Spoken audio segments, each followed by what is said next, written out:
Boom, there it is. It's Maple Leaf game day today against the New York Islanders. What's going on? I'm James from Offside, and this is your Leafs updates for today. Hope everyone's Tuesday shaking out all right.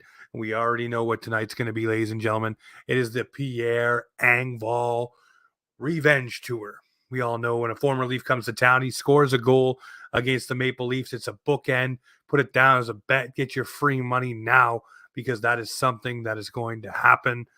He will be on the second line. Ilya Sorokin starting for the New York Islanders tonight, hoping to better his counterpart, who will be in the net for the Maple Leafs, and Ilya Samsonov. And I'm looking forward to this game, to be honest with you. It's another litmus test for the Toronto Maple Leafs because the Islanders, they are a team that are going to battle, they're going to fight, they're going to claw for every single inch of ice tonight to make sure that they get themselves in a position for the playoffs over the Toronto Maple Leafs.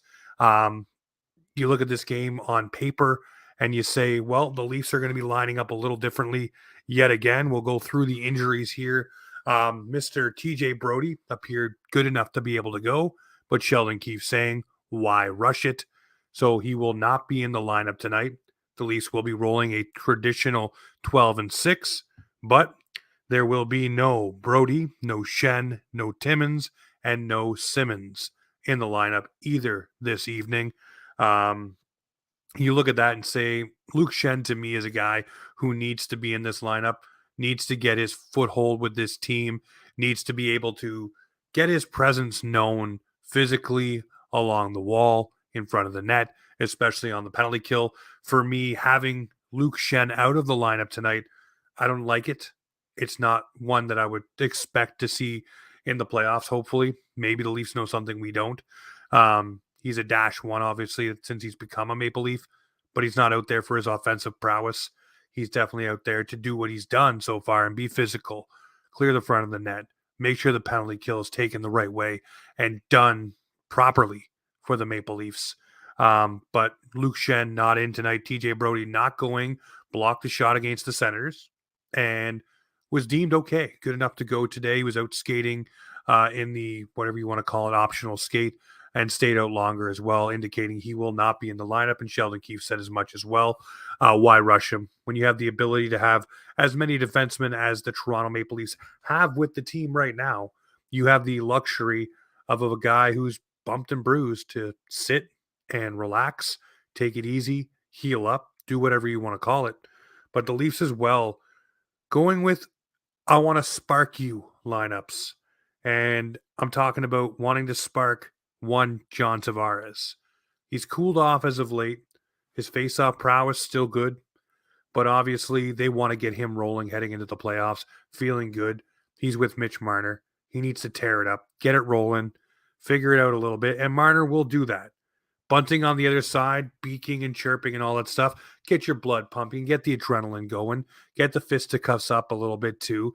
Not fighting per se, but just mixing it up in scrums. And that gets the adrenaline going. That gets the juices going. That gets everybody into the game, so to speak, on a different level. And that may be what John Tavares needs right now towards the end of a season when you're an older player. And John Tavares, let's face it, is getting to be one of those older players. May need a little kick in the ass energy-wise, and this could be it. And we also probably will see when Ryan O'Reilly comes back, John Tavares getting the Mark Giordano treatment of taking a game off here or there just to rest whatever ailments there are and also to recoup the energy, get him back up. But Calle Yarncroke and Austin Matthews back together, and that looks like a little magic that is set off right now. Alex Kerfoot getting to ride that shotgun with those two guys.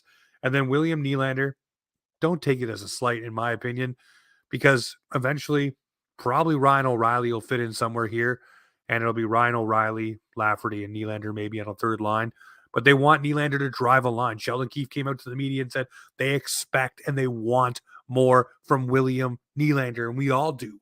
William Nylander at 35 goals, you want him to hit that 40-goal mark, and you want him to be engaged, driving the net, doing what he was doing earlier this season.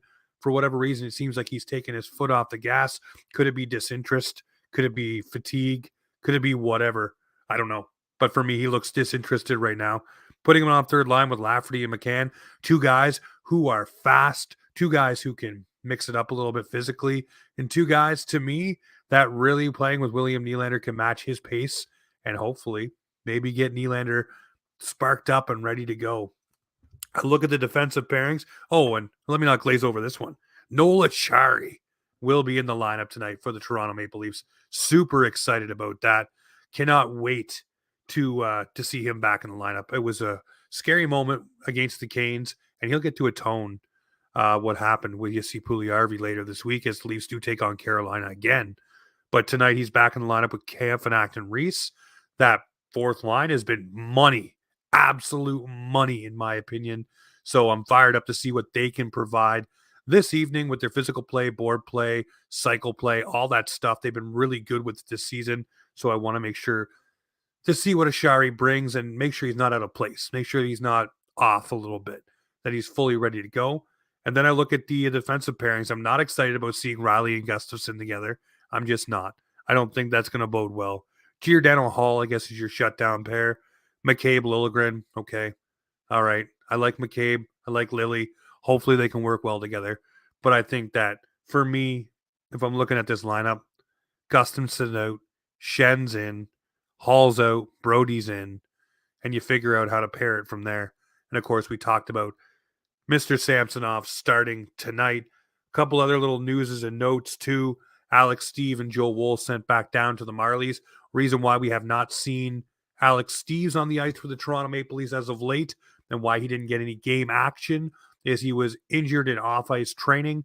So he'll be back down with the Marlies, obviously rehabbing whatever injury that is and getting himself ready for a Marlies playoff push. Same thing with Joe Woll.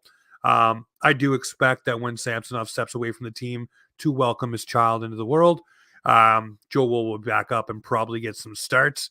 I'm looking forward to the all-Russian battle goalie tonight, Sorokin versus Samsonov. We've seen it earlier this season, and it was a fun little battle for sure.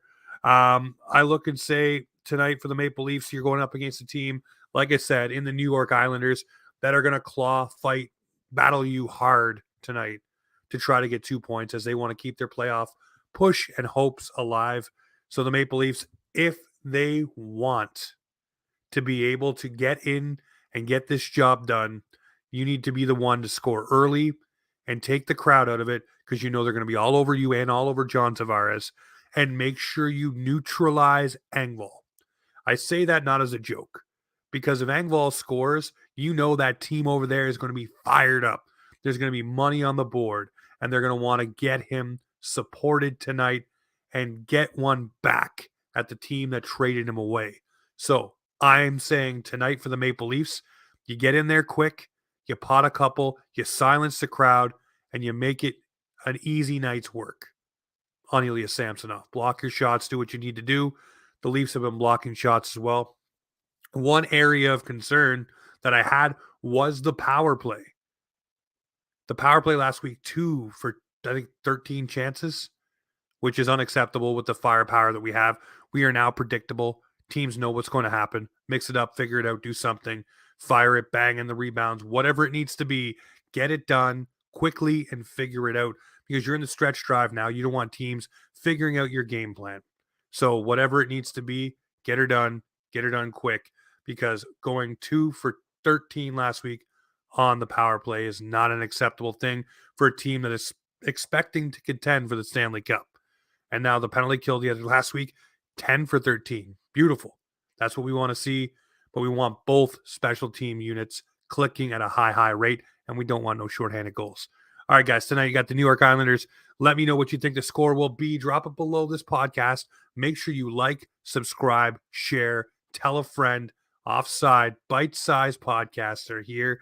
I don't know how long they're staying for, but they're fun to do. Give a little daily update. All right, Leafs Nation, you know what it is. This is Offside Hockey Talk, where the Maple Leafs and hockey come to talk.